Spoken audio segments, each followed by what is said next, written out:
शहादा तालुक्यात शेती साहित्याची चोरीचे सत्र सुरूच। पिंपरडेनंतर आता कर्जोत शिवारात 20 शेतकऱ्यांच्या केबल लंपास।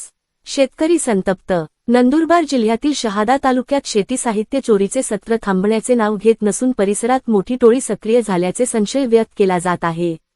2 दिवसांपूर्वीच पिंपरडे शिवारात 25 ते 30 शेतकऱ्यांचे शेती साहित्य चोरीला गेल्याची घटना ताजी असतानाच रात्री कर्जोत शिवारात चोरांनी धुमाकूळ घालत 20 शेतकऱ्यांच्या सौर ऊर्जा व बोरवेलच्या केबलवर डल्ला मारला आहे। चोरांची हिंमत इतकी वाढली आहे की त्यांनी कर्जोत शिवारातील शेतातून सर्व केबल कापून गोळा केल्या। त्यानंतर त्याच परिसरात लाकडे जमा करून त्या केबल जाळल्या आणि त्यातून निघणाऱ्या तांब्याच्या महागड्या तारा काढून पोबारा केला। या घटनेमुळे परिसरात कायद्याचा धाक उरला आहे की नाही असा प्रश्न निर्माण झाला आहे।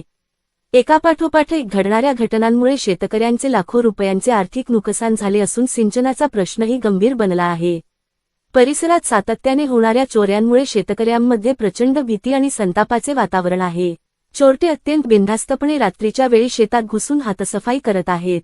या टोळीचे धागेदोरे शोधून काढून पोलिसांनी रात्रीची गस्त वाढवावी आणि या टोळीचा कायमचा बंदोबस्त करावा अशी तीव्र मागणी परिसरातील संतप्त शेतकऱ्यांकडून केली जात आहे। SMTV मराठी न्यूज संजय मोहिते, मुख्य संपादक, शहादा।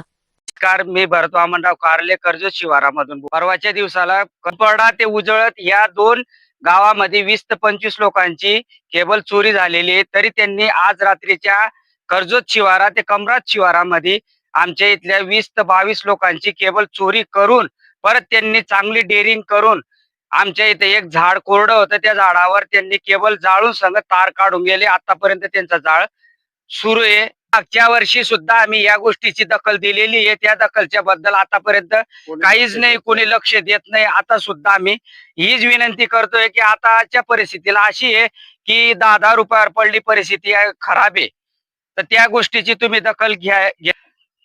हॅलो, 2 महिन्यापासून पाऊस नाही, कसा तरी पाऊस पडलेला आहे, तर पाऊस पडत नसल्यामुळे आम्ही 2 तास, अर्धा तास, 3 तास याच्यामध्ये बोरिंग चालत येत आम्ही ड्रीपवर पिकं वाचवते, पिकं वाचवण्याचा प्रयत्न करते, पण केबलीवाल्यांनी अशी धोका देते, तर त्याच्यावर आम्ही जगाचं कसं आणि कर्ज फेडायचं कसं?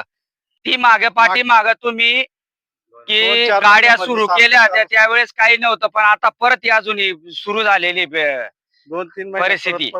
चोरांना मारण्यापेक्षा फक्त आम्हाला ना ते चोरांना समोर आणून त्यांना धडा शिकवा, मग त्यावेळेस आम्हाला केबली दिल्या तरी चालेल। पण खरोखर चोर कोण आहे? चोरांना पकडण्यापेक्षा आहे ना त्यांच्या पाठीमागे कोणाचा हात आहे हा एक पकडून उद्देश त्यांचा। तेवढीच हात जोडून विनंती आहे डिपार्टमेंटला, रात्री दिवसभर काम करायचं आणि रात्रीच्या वेळेस आम्हाला रात्री केबलीसाठी बसणं आम्हाला शक्य नाही।